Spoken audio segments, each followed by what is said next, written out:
사실 모든 나라와 공동체의 멸망은 분열에서 시작합니다. 부부도 분열을 하면 이혼으로 갑니다. 회사도 노동계와 사측의 분열이 생기면 멸망으로 갑니다. 정치도 여야가 극단으로 분열을 일으키면 그 나라는 망해 갈 수밖에 없습니다. 오로지 한 마음으로 힘을 합하여 나아갈 때 어느 나라나 어느 회사나 가족이 행복의 길로 나갈 수 있습니다. 하느님은 완전하시지만 하느님을 믿는 인간은 불완전하기 때문에 분열이 안 일어날 수 없습니다. 어쨌든 저는 이 유튜브를 듣는 모든 분들이 영적으로 좀 성숙하고 삶에 있어서도 좀 풍요롭고, 그래서 난주라는 책도 읽어주고 도보성질로 보여드리고 성경 강의도 하고 매일 미사 강론도 해갖고 영이 점점 커지면은 그 하느님의 영이 내려앉으면은 여러분들이 세상이 줄 수 없는 그런 기쁨 속에서 생활할 수 있을 거라고 저는 생각하기 때문에 열심히 이렇게 여러분들하고 만남을 이어가고 있는 것입니다. 예수님의 마지막 유언인 아버지 이들이 하나 되게 하소서. 우니타스 하나, 이게 우리 수원교구 4제 모토입니다. 하나 되게 해달라는 거, 기도 내용을 듣습니다. 요한복음 17장 전체를 보면 세 부분으로 나누어져 있습니다. 혹시 제 강의 집에서 들으시는 분들은 요한복음을 좀 펼치셔서 17장 요 내용이 세 부분으로 나눠져 있어요. 예수님이 당신 자신을 위해서 1절부터 5절까지는 당신을 위해서 기도하는 거예요. 당신을 위해서. 그리고 6절부터 19절까지는 뭐라고 그러냐면 제자들을 위하여 기도하십니다. 6절부터 19절까지는 제자들을 위해서 기도하시죠.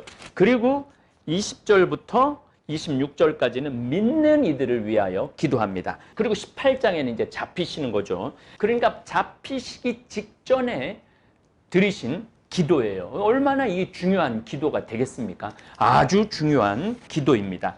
그래서 첫 번째, 예수님이 마지막 겟세마니 동산에서 마지막 잡히시기 전에 당신 자신을 위해서 먼저 기도하시고, 그 다음에 당신을 따랐던 3년 동안 함께했던 제자들이 하나 되게 해달라고 기도하시고, 그리고 세 번째는 제자들이 이제 복음을 선포하는데 선포한 복음을 믿는 이들이 하나 되게 해달라고 기도하는 거죠. 점점 기도가 확장이 되는 거죠. 우리도 마찬가지죠. 하느님 아버지와 내가 하나 되게 해달라고 기도하고, 그리고 우리 가족들, 또 나하고 함께 운명 공동체를 하고 있는 그 공동체, 나는 뭐 수원교구 4제니까 수원교구 4제 공동체, 또 우리 필리포 생태마을에는 신부님이 5분 계시죠. 저 박현민 베드로 신부님, 그 다음에 김종용 프란치스코 신부님 잠비아에 있죠. 김종호 베드로 신부님 문경에 계시죠. 그리고 이원국 안드레아 신 부관장님 여기 우리 평창에 있죠. 우리 5 사제들을 위해서 저는 정말 하느님과 제가 언제나 예수님 뜻 안에 머무를 수 있도록, 하느님의 영 안에 머무를 수 있도록 제가 기도하죠. 그리고는 저희 항상 누구를 위해서 기도하느냐 하면은 우리 5 사제, 그리고 또 우리 생태마을의 40명의 가족들을 위해서 하나 되게 해달라고. 하나 되게 해달라는 거하고 공산주의하고는 다른 겁니다. 여러분들, 그거는 굉장히 다른 거예요. 개별성을 존중해줘야지 하나가 돼요. 개인의 인격을 존중해줄 때 하나가 돼요. 하나가 되기 위해서 개별성을 다 없애버리고 개인의 인격을 무시해버리면 그거는 하나 되는 것이 아니라 공산주의. 그러니까 개별성을 존중해주면서 하나가 되는 이 기도 참 아주, 여러분들 이거 17장 1절부터 26절까지 한번 읽어보세요. 17장의 기도 내용이 온전히 이해가 되는 분은 하느님을 아는 지식이 굉장히 많은 분들이에요. 근데 읽어봤는데 이게 뭔 말이야 잘 모르겠네 이러면 아직도 구약성서 공부 더 해야 되고 신약성서 공부 더 많이 해야 돼요. 이 내용이 아주 집약이 되어 있는 내용이기 때문에 그렇습니다.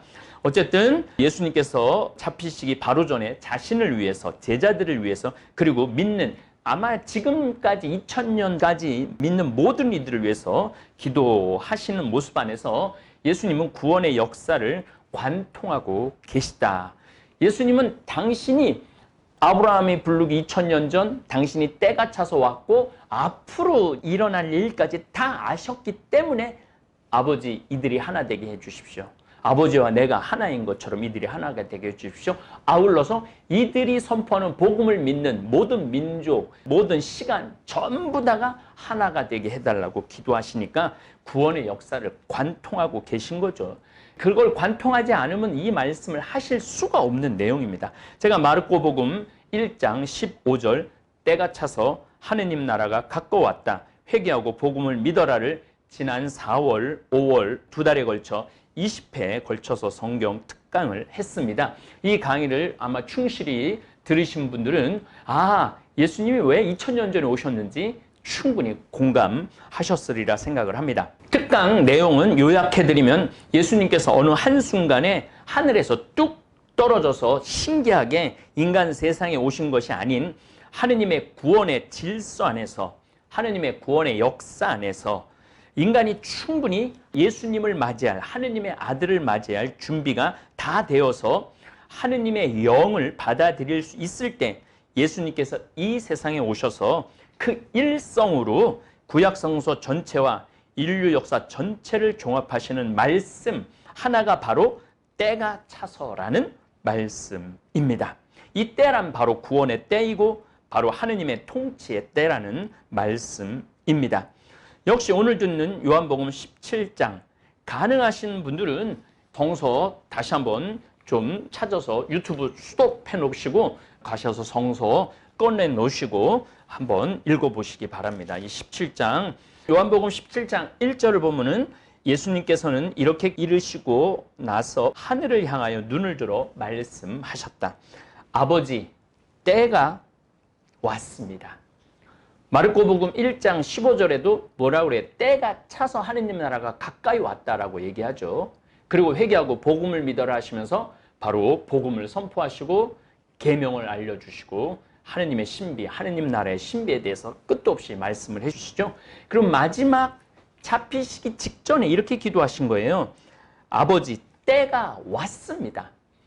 마르코복음 1장 15절에는 때가 차서 하느님 나라가 가까이 왔다고 그랬는데 이제 예수님께서는 잡히시기 직전에 아버지, 때가 왔습니다. 아들이 아버지를 영광스럽게 하도록 아버지의 아들을 영광스럽게 해주십시오. 그러니까 내가 아버지를 영광스럽게 했지만 이제 아버지께서 나를 영광스럽게 하실 거라는 거예요. 그런데 바로 잡히시기 직전에 이 기도를 하세요. 너무 신비하지 않아요? 이제 잡혀서 비참하게 돌아가실 건데 무슨 영광 얘기를 그렇게 합니까? 제가 성경 특강에도 말씀드렸지만 예수님의 영광은 왕관에 있는 것도 아니고 나라에 있는 것도 아니고 건물에 있는 것도 아니라고 말씀. 이사야 예언서 고난받는 야훼의 종 넷째 노래의 진정한 구세주의 모습은 아주 초라한 모습이에요. 아주 비참한 모습이에요. 그리고 백성의 죄를 짊어지고 비참하게 죽을 거예요. 그렇지만 그 비참하게 죽음으로 해서 그 희생 제사 때문에 하느님이 이 온 인류한테 구원을 준다라는 내용이에요. 그러니까 요한복음에도 뭐라 그래요? 아버지, 때가 왔습니다. 아들이 아버지를 영광스럽게 하도록 아버지의 아들을 영광스럽게 해주십시오. 이제 십자가에서만 아들의 영광이 드러난다는 거예요. 하느님의 영광이 드러난다는 거, 십자가에서만. 그래서 우리는 십자가를 가져야만이 신약 성서를 열 수 있어요. 이해할 수 있어요. 십자가의 신비를 이해하지 않고는 우리가 예수님을 이해할 수 없어요. 다시 말해서 구약 성서는 예수님을 이해하지 않고는 구약 성서를 이해해 나갈 수가 없는 겁니다. 이렇게 하느님의 인류 역사는 통으로 이렇게 돌아가는 거죠. 그러니까 구원의 역사를 이해하기 시작하고 알아가기 시작하고 공부하고 시작하면은 의심, 의혹 이런 건 아예 저쪽 창고에 갖다 놓을 수가 있죠. 점점 하느님을 알아가는 신비, 충만함, 기쁨. 그래서 예수님이 바로 잡히기 직전에 내가 이 말을 한 거는 내 기쁨이 지금 십자가에 이제 매 맞고 털 뽑히고 뺨 맞고 침 맞고 정말 조롱당하고 그리고 비참하게 십자가에 못 박혀서 정말 옷 하나 제대로 걸치지 않은 상태에서 그렇게 비참하게 돌아가실 바로 직전에 내가 이 말을 너희에게 하는 것은 내 기쁨이 너희 안에 충만하게 하려는 것이다. 예수님 굉장히 기뻤던 거예요. 그래서 제가 가끔 내 입으로 예수님의 그 끝도 없는 사랑을 감히 표현할 수가 없죠. 여러분들이 정말 느끼고 기도하시고 호흡하시는 그 수밖에 없어요. 저는 그 앞에까지만 안내해드리는 안내자 역할이지, 그 예수님의 그 깊은 예수 성심은 우리들이 정말 계속 노력하셔야 될 거라고 저는 생각을 합니다. 어떤 개신교 신자분께서 저에게 거의 60페이지에 해당하는 편지를 써서 인류 역사를 창세기 1장 1절부터 지금까지 시간을 6,000년으로 보고 성서를 이해하고 해석해야 한다고 저한테 굉장히 강력한 충고의 편지를 보낸 적이 있어요. 그래갖고 60장 아담부터 연도수 다 계산해갖고 아브라함은 이삭을 낳고 이삭은 야곱을 낳고 야곱은 요셉을 낳고 그걸 다 계산해갖고 신부님 지금 태양계가 150억 년 전에 빅뱅으로 탄생했고 지구는 46억 년 전에 탄생했고 인간은 500만 년 전에 오스트랄로피테쿠스부터 시작해갖고 호모사피엔스, 크로마뇽인, 네안데르탈인 말도 안 되는 얘기 하지도 말라고 저한테 편지를 한 적이 있어요.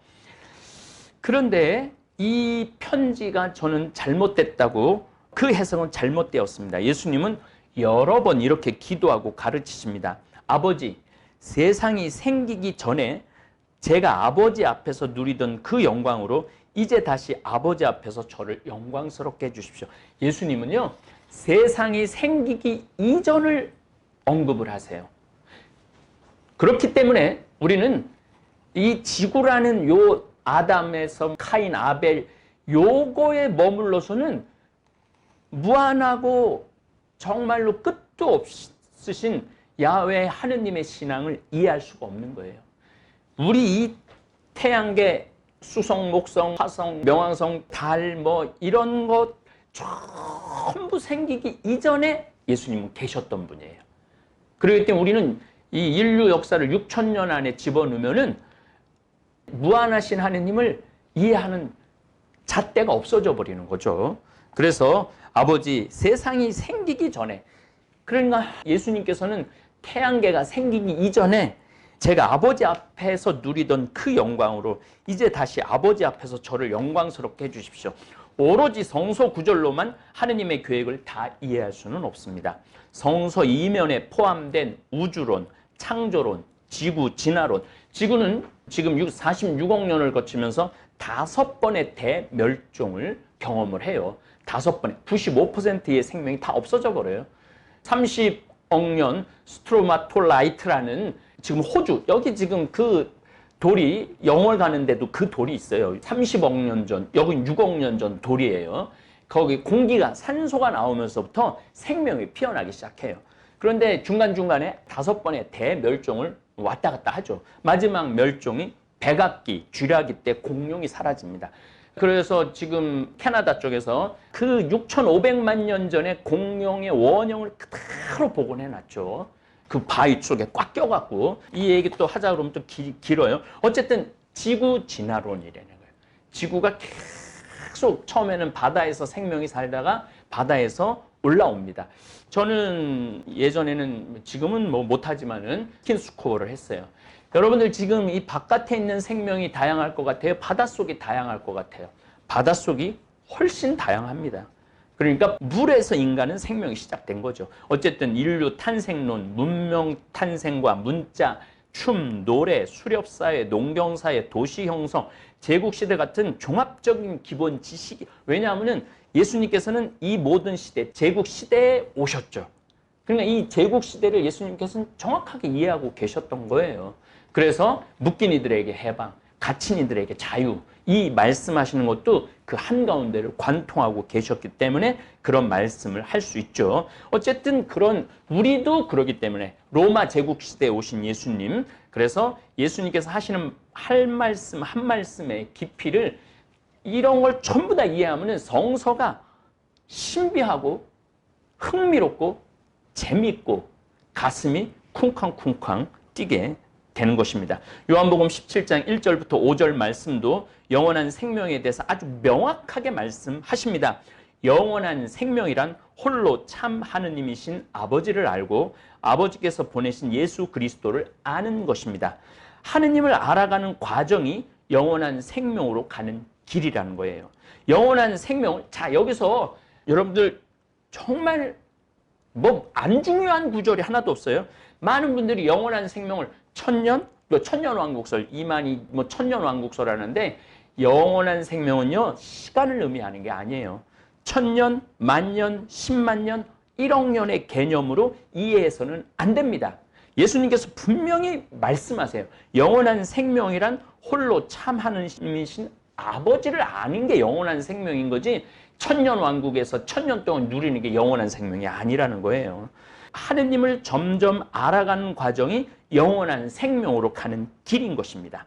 예수님께서 말씀하시는 영원한 생명은 시간 개념이 없습니다. 그리고 예수 그리스도를 알아갈수록 영원한 생명을 누리는 길입니다. 오늘 복음에서 예수님께서는 아주 중요한 기도를 하십니다. 아버지께서 세상에서 뽑으시어 저에게 주신 이 사람들에게 저는 아버지의 이름을 드러냈습니다. 이 유대인들한테 아브라함부터 말라키 예언서에 이르기까지 하느님을 감히 아버지라고 표현할 수 없었어요. 야훼라는 이름도 건너뛰는 바람에 야훼라는 이름도 이들은 부르지 않았어요.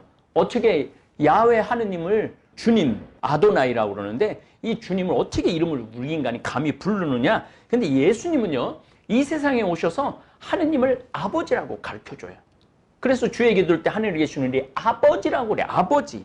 완전히 새로운 개념을 예수님은 우리에게 전해 주시는 거죠. 제가 다음 주부터 성서 강의를 다시 시작할 텐데, 주제가 때가 차서 하느님 나라가 가까워왔다, 회개하고 복음을 믿어라의 후속편 강의입니다. 주제는 만약 예수님께서 2000년 전에 오지 않으셨다면 입니다. 만약 2000년 전에 예수님께서 오시지 않으셨다면 지금 무슨 일이 벌어지고 있을까요? 아마 내가 불교를 믿든지 아니면은 마호메트를 믿든지 아니면 조로아스터를 믿든지 아니면 힌두교를 믿든지 아니면 지금 우리 단군 할아버지를 믿든지 아니면 내가 무당이 됐든지, 유대인들은 이방인들에겐 야훼 하느님을 이방인들은 믿을 자격이 없다고 생각하는 사람들이에요. 그런데 예수님이 오심으로 해서 하느님을 우리의 아버지로 만들어 주는 거예요. 그러니까 하느님을 믿어 고백할 수 있도록 완전히 열어주신 분이 누구냐면 예수님이에요. 예수님. 그러니까 아버지께서 이 세상에 뽑으시어 저에게 주신 이 사람들에게 저는 아버지의 이름을 드러냈습니다. 얼마나 예수님한테 우리가 감사해야 돼요. 이 영원한 하느님을 사랑할 수 있도록 온 하늘과 땅을 열어주시고 이어주신 예수님. 그래서 다음 강의 주제는 만약 예수님께서 2000년 전에 오지 않으셨다면 이 세상에 우리가 어떻게 됐을까? 이것도 흥미로운 주제죠. 제자들을 위해 기도하시는 마지막 내용은 우리 신앙인에게 참으로 중요한 내용입니다. 저는 더 이상 세상에 있지 않지만 이들은 세상에 있습니다. 이제 예수님께서 이제 올라가시죠. 모든 일을 위해서 올라가시는 거예요. 왜 올라가시지? 계속 계시지? 그게 아닙니다. 예수님이 하늘나라 오르셔야지만 예수님이 온 인류와 동시 접속을 할 수 있는 거죠. 저는 아버지께 갑니다. 거룩하신 아버지, 아버지께서 저에게 주신 이름으로 이들을 지키시어 이들도 우리처럼 하나가 되게 해 주십시오. 바로 제자들이 하나 되게 해달라는 마지막 기도입니다. 사실 모든 나라와 공동체의 멸망은 분열에서 시작합니다. 부부도 분열을 하면 이혼으로 갑니다. 회사도 노동계와 사측의 분열이 생기면 멸망으로 갑니다. 정치도 여야가 극단으로 분열을 일으키면 그 나라는 망해 갈 수밖에 없습니다. 오로지 한 마음으로 힘을 합하여 나아갈 때 어느 나라나 어느 회사나 가족이 행복의 길로 나갈 수 있습니다. 예수님은 교회가 분열할 것을 이미 아셨습니다. 아니, 제자들도 늘 분열할 것을 아셨습니다. 베드로와 바오로, 아폴로파, 베드로파 등등 초대 교회부터 지금까지 예수님을 믿는 공동체는 끝도 없는 분열 속에서 2000년의 세월이 흘렀습니다. 하느님은 완전하시지만 하느님을 믿는 인간은 불완전하기 때문에 분열이 안 일어날 수 없습니다. 여기도 이제 제가 또 한 가지 개념을 말씀을 드리겠습니다. 많은 분들은 이런 분들이 있어요. 아니, 성당 다니는 사람들이 뭐 이래? 하느님 믿는 사람들이 뭐 이래? 하느님 믿는 사람이 이렇게 모순이 많아? 하느님 믿는 사람들이 왜 이렇게 위선이 많아? 하느님 믿는 사람들이 왜 이렇게 부족해? 하느님은 완전하지만 하느님을 믿는 사람은 완전하지 않아요. 따라서 하느님을 믿는 공동체라고 해서 완전한 공동체가 아니라는 거예요. 하느님을 믿는 공동체 속에서도 수많은 죄악이 있는 거예요. 가끔 저는 그런 생각해요. 우리 신부들 하느님 위해서 대사로 선별됐다고 하지만 제 자신이 완전한 건 절대 아니에요. 그리고 교회 지도자들도 지금 이 교회 지도자들도 절대 그분들이 완전한 분들이 아니에요. 부족한 분들이에요. 하느님은 완전하지만 하느님을 믿는 인간은 완전하지 않은 거죠. 예수님은 분열이 일어날 것을 이미 아셨지만 그래도 예수님은 일치를 위해 기도하십니다. 그리고 내일 들을 복음은 제자들의 가르침을 받는 믿는 이들이 하나 되길 기도하십니다. 내일 제가 우리 서방 가톨릭교회, 그 다음에 동방교회가 갈라지죠. 그리고 아르메니아 정교회가 갈라지고 이집트 오르도톡스 정통교회가 있고 러시아 정교회가 있고 프로테스탄트가 있고 영국 성공회가 있고 그리고 프로테스탄트 안에서 600가지의 그리스도교 분파가 또 생겨요. 예수님은 12제자를 놓고 베드로 위에 교회를 세웠는데 이 교회가 끝도 없는 분열을 일으켜요. 그런데 저는 이 분열이 나쁘다고 생각하지 않아요. 아까도 말씀드렸지만은 하느님은 완전하지만 하느님을 믿는 인간은 완전한 공동체는 아닌 거죠. 그렇기 때문에 끝도 없는 갈등 속에서 우리가 진정으로 하느님을 찾아 나서겠다. 너희들이 지금 부정하고 더럽고 부패했기 때문에 여기서는 신앙생활을 할 수 없다. 그리고 계속 갈라져 나간 거죠. 우리 가톨릭 교회 안에서 정치적인 이유든 역사적인 이유든 지리적인 이유든 어쩔 수 없이 인간이 세계라는 건 분열이 있을 수밖에 없어요. 하지만 그럼에도 불구하고 하느님 아버지 이름으로 에큐메니칼 일치운동, 교회 일치운동을 지금 열심히 하고 있죠. 그래서 서로 존중해 줄 필요가 있는 거예요. 개성을 존중해 주지 않고 고유의 특성을 인정해 주지 않으면 그때부터는 진정으로 분열과 갈등과 고통이 따르고 죽음까지 따르죠. 그래서 저는 가능한 한 지금 제가 말씀드리는 동방교회나 아르메니아 정교회나 이집트 오르토톡스, 그 다음에 러시아 정교회, 프로테스탄트, 영국 성공회, 그리고 또 프로테스탄트 안에서 600가지의 그리스도교 분파에 대한 존중을 하는 거예요. 어쩔 수가 없어요. 물론 이만희 같이 정말 그 믿는 사람들을 죽음으로 이끄는 그런 사이비 종교는 그건 인정하면 안 되죠. 하지만은 그래도 성부, 성자, 성령의 하느님을 믿으면서 예수님의 복음을 온전히 믿고 따르고 기도하는 공동체는 어느 정도 인정해 줘야 되는 성숙함이 필요한 것이죠. 이거는 제 개인적인 이야기가 아니고 바오로 6세, 교황 요한 바오로 2세, 그 다음에 지금 프란치스코 교황님 수도 없는 문헌을 통해서 서로의 색깔을 인정하자, 존중해 주자 이런 문서를 반포를 계속 하고 계십니다. 그래서 우리 가톨릭 사제들이 가톨릭 교회가 조금 다른 종교에 대해서 열려 있는 것이 이런 노력 때문에 그런 것입니다. 내일 재밌다고 표현하기는 좀 그렇고 좀 우리 교회의 사를 잠깐 말씀드리도록 하겠습니다. 요즘 여러분들 난주도 들어야 되고 배론까지 성주순례 가는 것도 보셔야 되고 또 평일미사 강론도 들으셔야 되고 막 정신이 하나도 없으시죠? 어떤 분들은 그래요. 아, 신부님 너무너무 이렇게 많은 것들을 해준다고. 저 혼자는 절대 불가능합니다. 우리 직원들, 이 작업을 해주는 직원들 막 3명, 4명이 청국장 주문 받아가면서 되살림 후원회원 가입 신청 받아가면서 피정 문의해가면서 그렇게 열심히 그렇게 하나 되는 거예요. 또 우리 신부님들도 일요일날, 월요일날, 화요일날 강론 또 해주시고 저하고 함께 성주순례 걸으시고 이런 모든 것들이 어우러지기 때문에 우리 박 신부님 또 요즘 상담 올리시고 이런 것들이 다양한 모습 속에서 서로를 아끼고 사랑하는 것이 바로 하나 되는 거죠. 예수님이 아버지 이들이 하나 되게 해주소서. 똑같이 1m 65 키, 똑같은 생각 그런 의미가 아니에요. 다양성 안에서 서로를 인정해주고 존중해주고 상대방을 위한 공간을 조금 비워둘 때 하나가 되는 거죠. 어쨌든 저는 이 유튜브를 듣는 모든 분들이 영적으로 좀 성숙하고 삶에 있어서도 좀 풍요롭고, 그래서 난주라는 책도 읽어주고 도보성질도 보여드리고 성경 강의도 하고 매일 미사 강론도 해갖고 영이 점점 커지면은 그 하느님의 영이 내려앉으면은 여러분들이 세상이 줄 수 없는 그런 기쁨 속에서 생활할 수 있을 거라고 저는 생각하기 때문에 열심히 이렇게 여러분들하고 만남을 이어가고 있는 것입니다. 감사합니다. 오늘도 황창현 신부님의 강연에 함께해 주셔서 감사합니다. 우리는 흔히 영원한 생명이라고 하면 끝없는 시간을 떠올립니다. 하지만 예수님께서는 영원한 생명이란 단순한 시간이 아니라 홀로 참 하느님이신 아버지를 아는 것이라고 말씀하셨습니다. 다시 말해 우리는 지금 하느님을 알아가는 과정 속에 살아가고 있는 것입니다.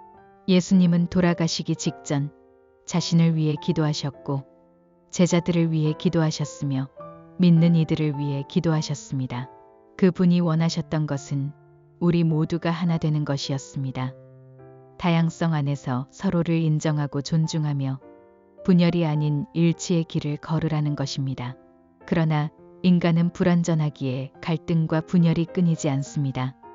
역사 속에서 수많은 나라와 공동체가 분열로 인해 무너져 내렸습니다. 지금 우리의 현실도 다르지 않습니다.